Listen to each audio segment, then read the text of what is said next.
Oklahoma Gardening is a production of the Oklahoma Cooperative Extension Service as part of the land grant mission of the Division of Agricultural Sciences and Natural Resources at Oklahoma State University, dedicated to improving the quality of life of the citizens of Oklahoma through research-based information. Southwood Landscape and Garden Center, Tulsa's source for great gardens, southwoodgardencenter.com. And the Oklahoma Department of Agriculture, Food, and Forestry, helping to keep Oklahoma green and growing. Welcome to Oklahoma Gardening. On today's program, participants in the 2017 OSU Camp T.U.R.F program show how to construct a simple trellis. OSU landscape architecture student Mackenzie Sajeka has tips on identifying and removing poison ivy.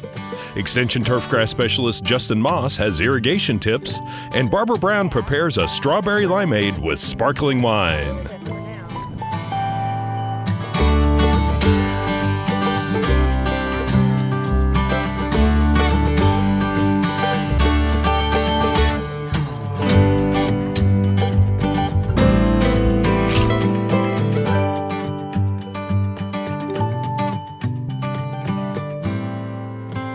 I'm Shelly Mitchell, and I'm the camp director for Camp T.U.R.F, which is tomorrow's undergraduates realizing the future.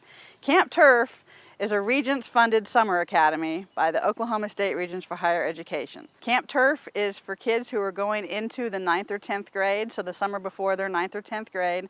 And if you're interested, you can contact me at shelly.mitchell@okstate.edu. Usually applications open in mid-March, and they're starting to be selected by April, and the camp is usually the first week or two of June. Hi, my name is Hannah. I'm Andy. Hi, I'm Wyatt. Hi, I'm Gibson. Hi, my name's Chloe. And my name's Zoe. Hello, my name is Luke Tillery. And my name is Keon Lamy. Hi, my name is Bethany. Hi, I'm Bailey. Hi, my name is Faye. And my name is Arlington. Hi, my name is Mark. Hi, my name is Joseph. Hi, I'm Cody. Hi, I'm Lucas. Hey, I'm Zach. Hi, my name is Faith. Hi, my name's Megan. Hey, my name's Molly. Hi, I'm Kimraya. Hey, my name is Tyler. Hi, my name is Natalie. And we're here to build a trellis. Trellises are great additions to any garden. Trellises are used for plants to develop onto them, including vines. You can make trellises in all different shapes and sizes. So let's get started. You will need a few materials. You'll need some wooden slats, a drill, maybe two. You're gonna need a ruler so you can measure the boards, and you're gonna need a pencil to mark them. You're going to need 12 screws that go through the wood but do not stick out. You also need 2 bolts, 2 washers, and 2 wing nuts. Girls! Slats aren't toys. First, you're going to need to pick up 2 wood slats of the same size.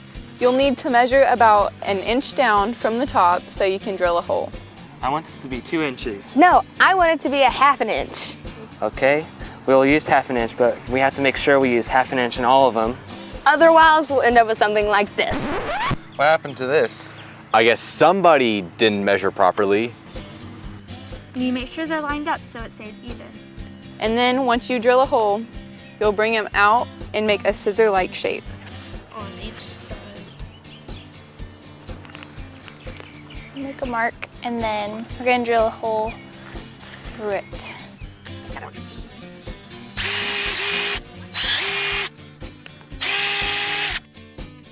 You want to put your bolt in here, in one, and then feed it through the other.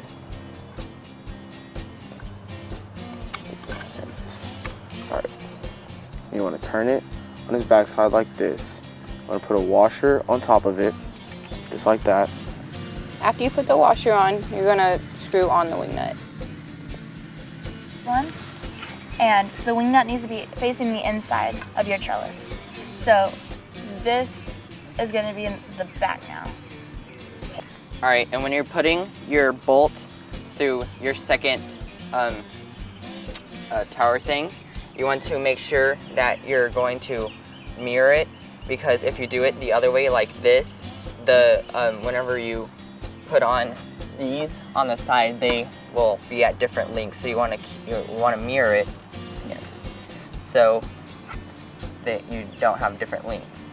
So now that we've made our scissor pieces, we're going to lay them out flat and mark them where we want to put our cross beams. Now we're gonna measure 6 inches down on these slots right here. And then every foot. You're gonna do 3 to the end. All right, now we're gonna take our crossboards and we're gonna measure 1.5 inch overlay because we want a little bit of overlay on them.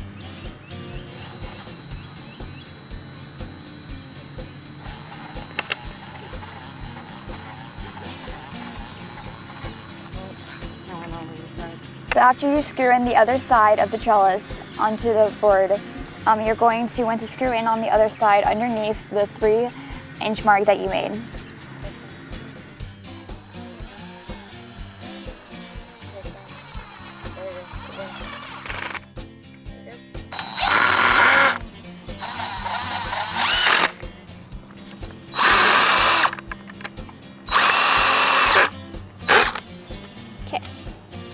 So after you've drilled the first 3-foot board in, you're gonna wanna do the bottom one, not the middle one next. If you do the bottom one next, it gives you a square so that you can eyeball the middle one and make sure that there's enough space on each side. So you're gonna wanna put it under the mark you have made down there. It was going slow, so. All right, there we go.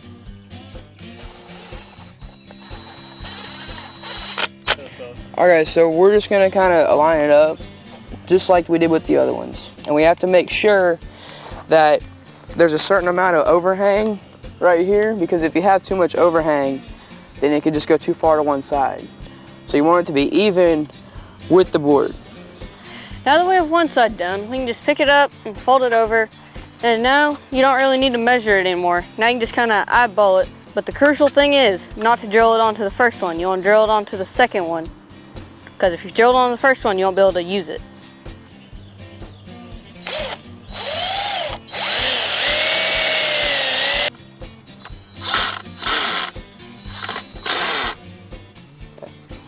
And that's how we build a trellis. And that's how you build a trellis. And that's how you build a trellis. And that's how you build a trellis. This has been a production of Camp T.U.R.F. 8.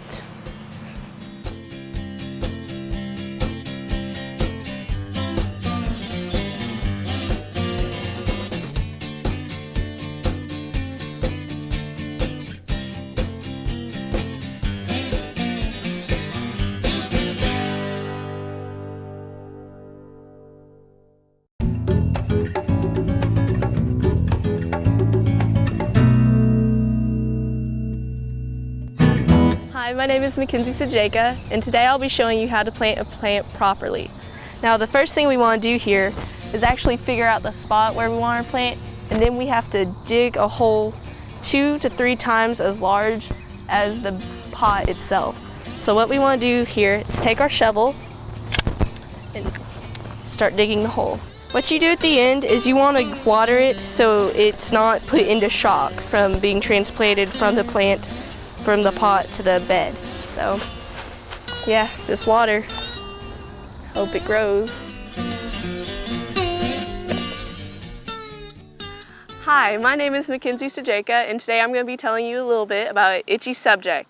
But before that, I'd like to introduce myself. I'm a previous Camp T.U.R.F. member. I did the program in 2013, and I'm currently a landscape architecture student enrolled here at OSU. I am also currently working at the Botanic Garden at OSU. Today I want to talk about poison ivy. Poison ivy grows all over North America, and you can find it be it in your backyard or out in the wildscape when you're doing recreational activities. That's why it's important for everyone to know how to properly identify it and respond if you ever come into contact with it. Alrighty, this is a perfect example of where you would find poison ivy in a wildscape. To begin with, I'd like to talk about how to identify poison ivy. This is really important because this could ultimately keep you from coming into contact with it altogether. So first off, I'd like to begin talking about the plant. Notice that I'm handling the plant with latex gloves on. That's because I don't want to get any of the oil on me. Typically, poison ivy will have kind of a red or sometimes green stem if it's a younger plant. But what you'll notice is that each leaf looks a little bit more like a branch, and these are considered leaflets. This is where we get the saying, leaflets of 3, let it be. That's because each little leaf has 3 smaller leaflets on it. Now, some plants may look similar to this. If you're ever unsure if a plant is poison ivy or not, it'd be best if you're just safe and avoid the plant altogether. A good thing to note is that poison ivy can come in many different forms. This is low-lying ground poison ivy. There's also vine-like ones that you really have to be careful about because they grow up alongside trees and bushes. And there's also very tall and sturdy, almost wood-like poison ivy that can kind of be mistaken as trees sometimes. The oil that's naturally occurring in the plants is called urushiol. It also occurs in other plants like poison sumac and poison oak. It's important to know that urushiol, when you normally come into contact with it, the main way it's transferred is when you break the leaflets. One thing that you should really be aware of, though, is that surfaces that come into contact with the oil can retain the oil, and if you ever touch those surfaces, you can still get poison ivy even without touching the leaflet directly. This means that if you have any animals such as dogs, but if you pet their fur, the urushiol oil that is sticking on their fur can be transferred to you, and that's where you can get poison ivy. This also applies to any and all sports equipment, gardening tools, any hard surfaces that can also retain the oil, or any material-like surfaces that can absorb the oil. In the instance that you do come into contact with urushiol, some key characteristics of poison ivy is that you'll start seeing a small rash develop where these little red blisters start to form. Sometimes they're itchy, other times they can be very painful, and most of the time they'll be a little bit of both. The poison ivy rash varies from person to person. Some instances and for some people it may appear quicker, but typically the span that you'll notice if you have poison ivy will be anything from 8 hours up to 7 days. And so the rash will actually last up to 3 to 4 weeks, and if it lasts any longer than that, you may want to see a medical physician. One good way to prevent coming into contact with poison ivy and preventing yourself from getting the rash is making sure you wear the proper clothing. To protect your skin, you want to make sure to wear closed-toed shoes, long pants that cover your ankles, and preferably a long-sleeve shirt in addition to gloves. Now, if you feel like you come into contact with poison ivy and may have some of the urushiol oil in your clothing, you will want to wash it. When putting your contaminated clothes into laundry, you want to make sure that you have gloves on. This way, the urushiol oil in your clothing can't come into contact with your skin before it's washed out. When you've come into contact with poison ivy and may think you've have some of the urushiol oil on your skin, you want to react fast and try and rinse the oil off your skin. A couple of key things is that you want to use cold water. That way it closes your pores and slows down the process in which the urushiol oil soaks into your pores. In addition to that, don't use soap.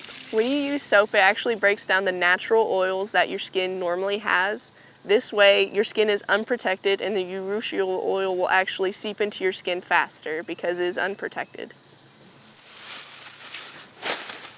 Now let's talk about the removal process. When removing poison ivy, you want to be very careful and make sure that you don't compost it or burn it or anything else. You'll want to put it in a sealable bag and throw it away.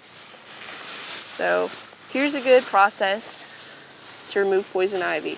You want to open up your bag and place it over the top, like so. From here, it makes it easier, by the way, if you have a clear bag, because then you can see what you're doing. You want to grasp the base of the poison ivy, and you just want to pull up and make sure you get it by the roots. From there, you're going to flip the bag over, make sure that all the poison ivy you want is inside, And you're going to want to seal it or tie it, whatever type of bag you have.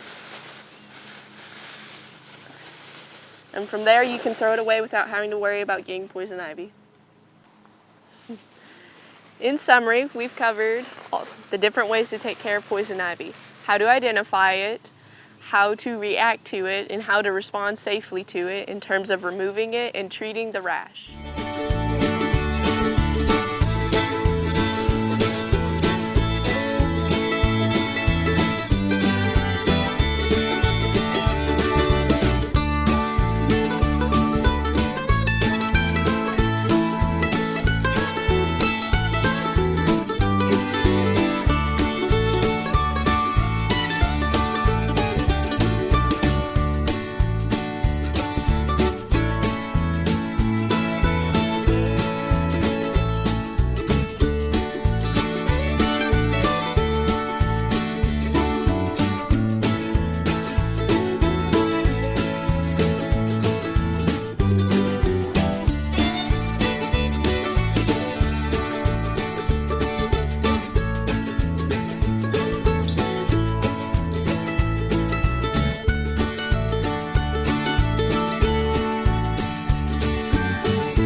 So we get a lot of questions at this time of year about irrigating lawns and how much water should they put out, things like that. But we also get questions about people maybe have a dry spot in their yard, they've been irrigating, but it seems to be staying dry.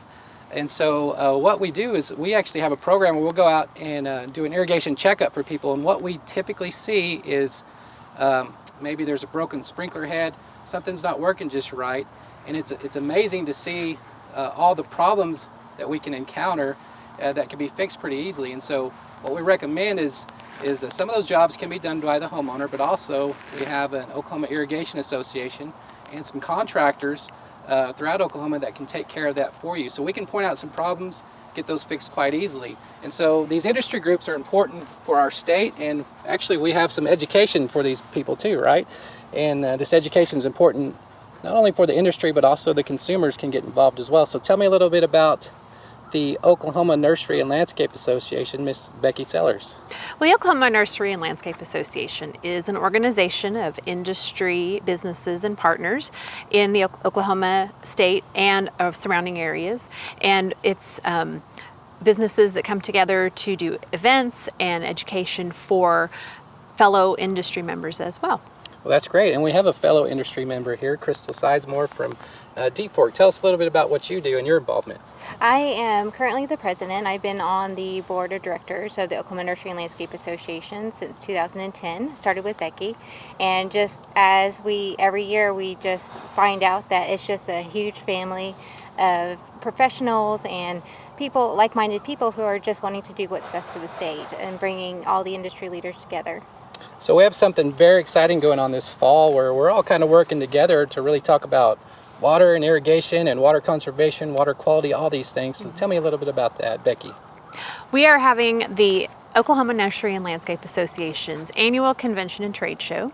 We're partnering this year with the Oklahoma Turfgrass Research Foundation and the Oklahoma Water Resources Center to bring a new show called Oklahoma Grows, which is a multi-state green industry and professionals affiliate conference and trade show, where we'll have lots of education, lots of exhibitors, and great activities for everybody to be at and learn all about water conservation and horticulture and all types of things within our industry.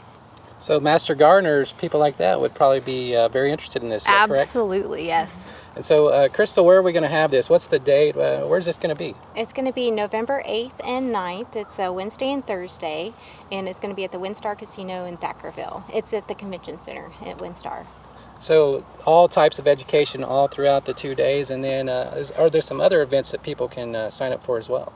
Nighttime things. The day before the conference begins on Tuesday, November 7th, we will have 3 different activities. We will have our annual Scramble Golf Tournament there at the WinStar on their golf course. And also for those fishermen, we will have a guided striper fishing tour on Lake Texoma.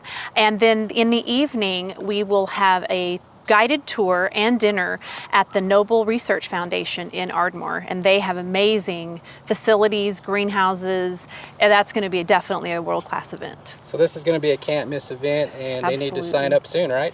Yes, registration will open on the ONLA website on September 1st. That's absolutely great. Thank y'all for your time. Thank you. Thank you.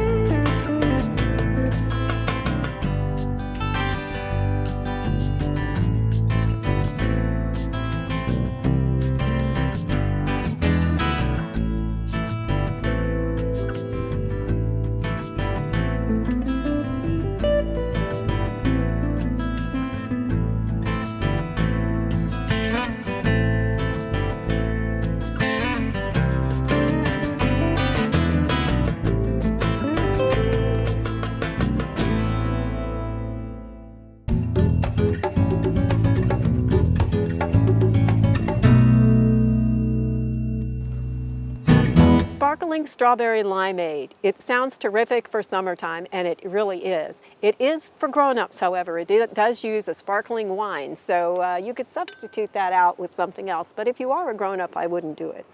I've got 3 cups of strawberries here that I've sliced. You don't have to do a lot to them because we're putting them in a blender, and they're going to take their process from that. I'm also going to add a half a cup of fresh mint leaves and a half a cup of fresh lime juice. And to be honest, this was the most challenging part of it, was squeezing the lime. So if that's the hardest you have to work, then you're good to go. Also going to add about 1/4 of a cup of water because I want to have plenty of liquid in here to have the system work, blender, and then 1/4 of a cup of honey. You could use another sweetener. You could use agave if you wanted to. I like honey better than that, but there are other options out there for sweeteners too. All right, put the lid on that, and then we're going to blend this until it gets nice and smooth. So it's not going to take a long time, but you do want to stop it at some point, stir it around a little bit, and then start it again, because once in a while a strawberry will hide down there in the bottom and not get blended well.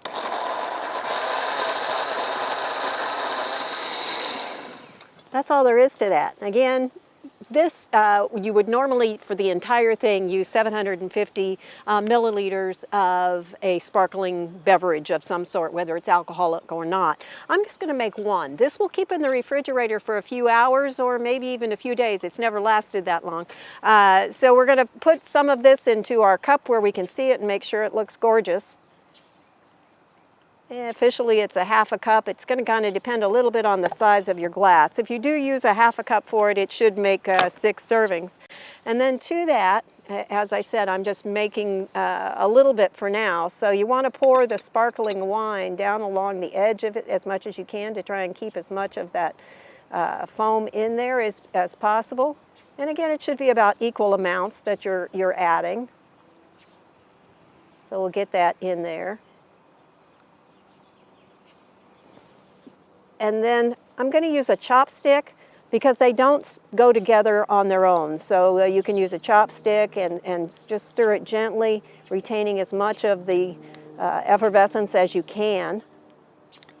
Now, as far as cocktails are concerned, this one's got a lot of nutrition, although I always wonder if we can count that under these circumstances. But it's a great way to use some of our strawberry produce, our summer produce. You could switch this out and use peaches during peach season and so on down the line.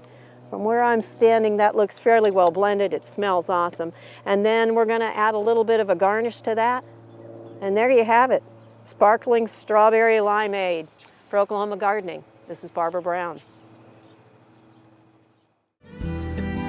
There are lots of great horticultural events this time of year. Be sure and consider these activities when you're making your plans for the weeks ahead.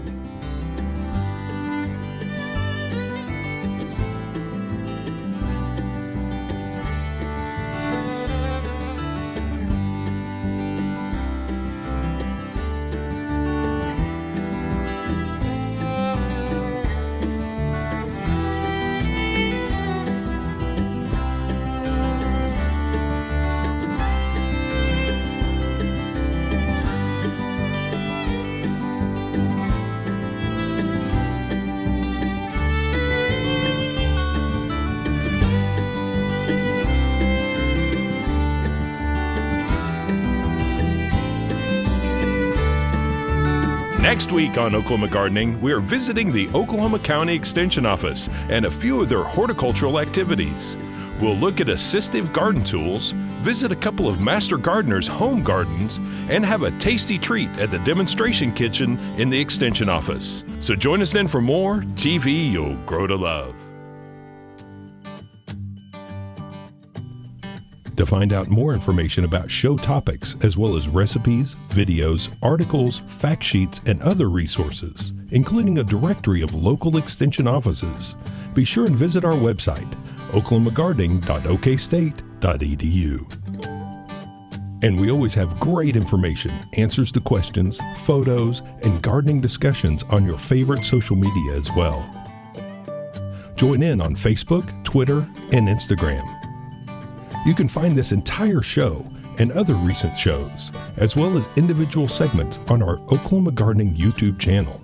And tune in to our OK Gardening Classics YouTube channel to watch segments from previous hosts.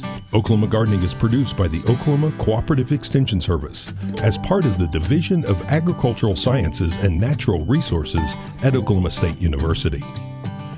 The Botanic Garden at OSU is home to our studio gardens, and we encourage you to come visit this beautiful Stillwater jewel. We wish to thank our generous underwriters, Southwood Landscape and Garden Center, and the Oklahoma Department of Agriculture, Food, and Forestry. Additional support is provided by Pond Pro Shops, Green Lake Nursery and the Garden Debut Plant, and the Oklahoma Horticultural Society.